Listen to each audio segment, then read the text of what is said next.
he looked like emo Peter Parker almost. You know, like how Peter Parker looked in Spider-Man 3 with the hair hanging off and shit with the black eyeliner and everything. He's Batman and Bruce Wayne, but they're the same. Like you can guess, you know, Ray Charles can see that. Wait a minute, I wouldn't be surprised if that motherfucker's Batman. You know, and he'd be right.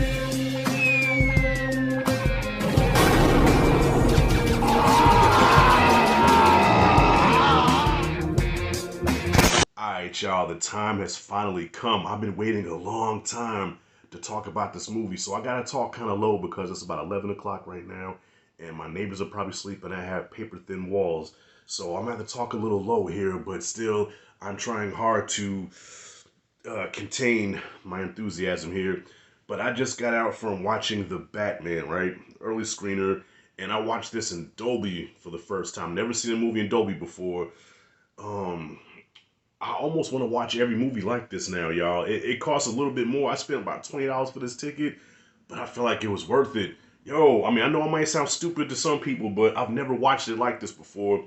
Whenever something would crash or glass would break or a gunshot, I felt it in the seat. I'm like, whoa. Like, you felt, I'm looking at the person next to me like, did you feel that shit?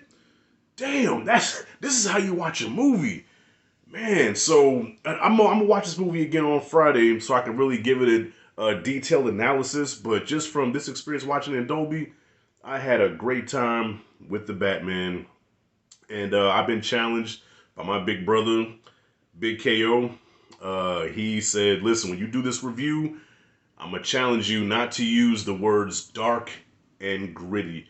Because I guess in almost every review, those two words have been used. So I got the challenge now. I'm going to see if I can make it through this without using those two words. Because it kind of describes it, but no, okay, I'm not going to do that. Okay, I'm going to go through with the challenge. I'm not going to say those two words. That's the only time you're going to hear me say it. This film, y'all, by the way, this is no spoilers right now. I'm not getting into spoilers.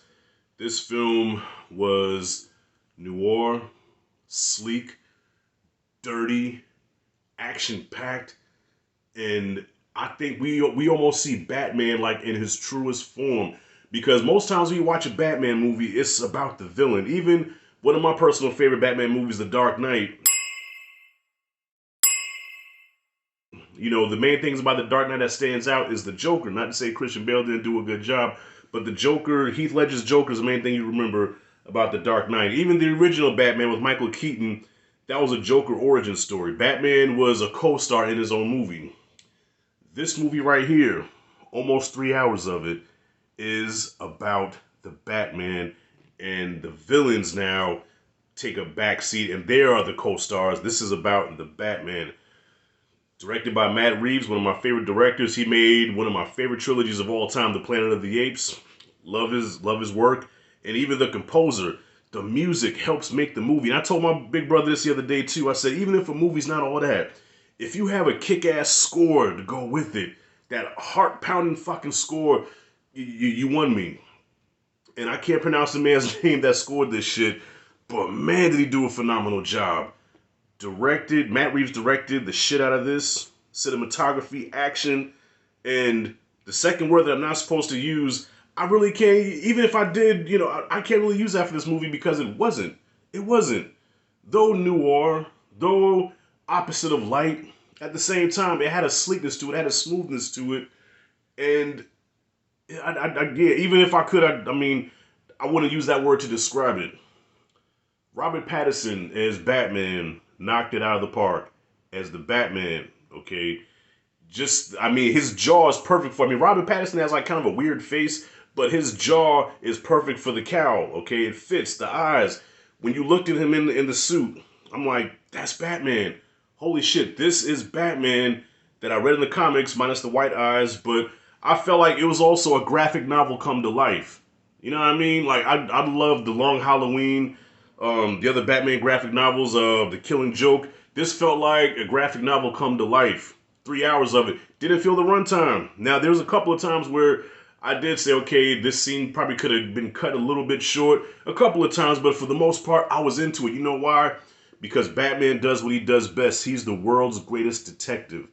And we've seen his detective work in other movies, but this time, the whole movie is about him solving this case. This is a cat and mouse type deal here, and it worked. And I was engaged the whole 3 hours. I did not feel the runtime, except for a couple times, but I did not feel the runtime. As a matter of fact, if it went longer, I wouldn't have minded because I love the whole cat and mouse thing. And Matt Reeves, I thought, executed it almost to perfection. I almost forgot to address this in the review. The voice. Thank God that we lost the growl talking like this. I'm not wearing hockey pads. And I never thought I would say Robert Pattinson would be good as the Batman. Because look, I was one of those. I ain't gonna lie. I was one of those when he first got cast. I said, Edward from Twilight, the Batman? Fuck out of here. But I said, wait a minute. I also said the same thing about Keaton. I also said the same thing about Heath Ledger. So this might work. And when I saw the trailer, I said, this might just work. And it worked. I gotta say, Matt Reeves did a great job of making Batman intimidating. Now, I still think Batfleck is the most violent Batman we've ever had on screen. But I think this is the most intimidating. I don't know if it was just the Dolby, but yo, even when he walked, you heard that shit. Like, it was like RoboCop. You know what I'm saying?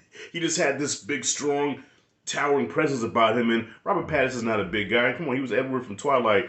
But in that bat suit, yo, he was nothing to fuck with. But if I could have any gripes, okay, I know I'm probably good in being the minority here, but if I could have a gripe, I would say that his Bruce Wayne, I wasn't a fan of. The whole thing with the Batman and Bruce Wayne is Batman is the real character. Bruce Wayne is the alter ego of Batman. So as Bruce Wayne, he's supposed to be this playboy, billionaire, kind of arrogant, pompous. You know what I mean? The complete opposite of what the Batman is. You would never guess in a million years that Bruce Wayne is the Batman. He has to put on that front. And even though people shit on this movie, but I think one of the best Bruce Waynes that we've seen in the movie is George Clooney. Because George Clooney pulls off pompous and arrogant perfectly. You know, this is Batman that fucking sucked. But his Bruce Wayne, well, that's how you're supposed to play that. At no point did you look at Robert Pattinson's Bruce Wayne and think like, okay, now there's no way that could be the Batman.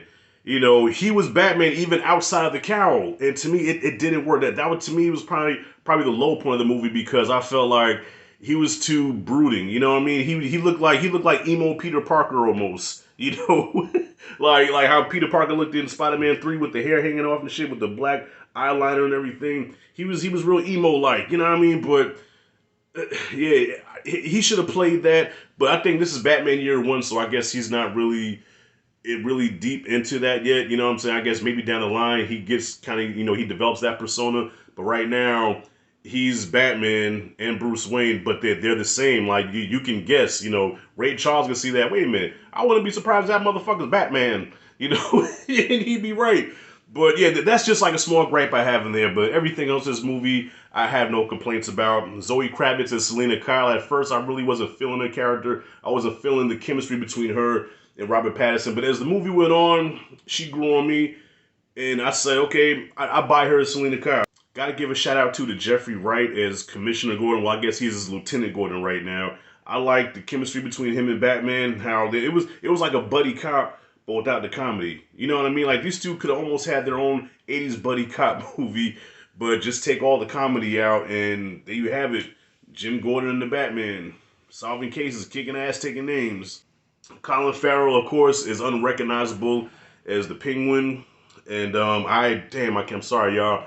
I can't remember the actor's name that plays Riddler, but yeah, he was scary. He kind of gave me Joker vibes from the opposite of Light Knight. Okay, almost fucked it up. But I should be able to say it's the title of the movie.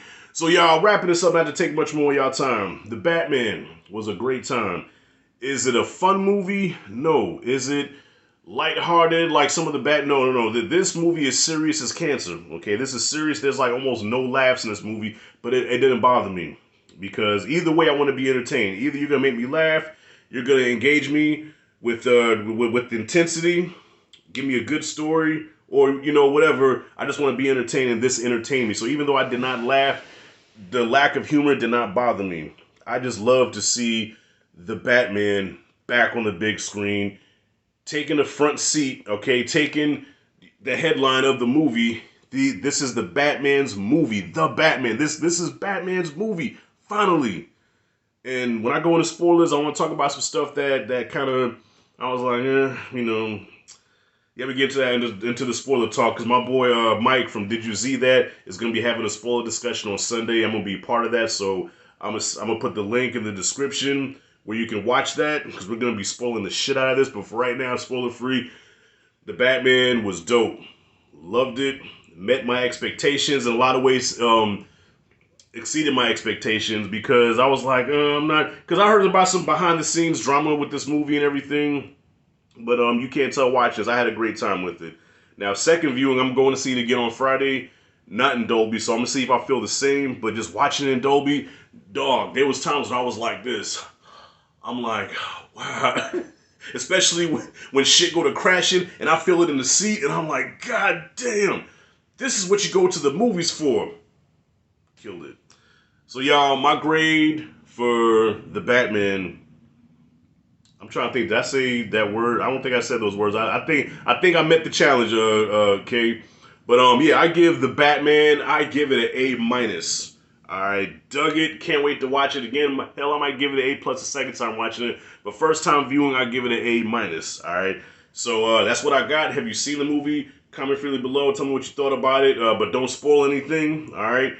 And that's it and that's all. Rashad G signing out. See you in the next video.